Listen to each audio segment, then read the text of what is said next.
যাদের হাত পা জ্বলে, সারা শরীর জ্বলে, তাদের জন্য এই যে পেঁপে গাছ, পেঁপে গাছের একটা ফল মানে পেঁপে,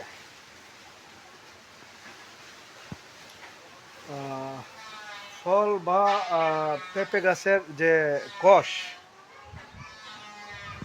20 ফোঁটা হাফ গ্লাস পানির মধ্যে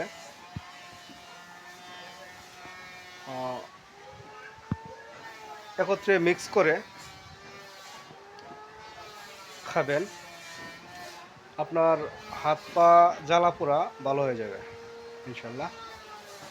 তারপর এই যে পেঁপের পাতা, পেঁপের পাতার রস খেলে আপনার পেটের সমস্যা সমাধান হবে, প্লাস রোগ প্রতিরোধ ক্ষমতা বাড়বে।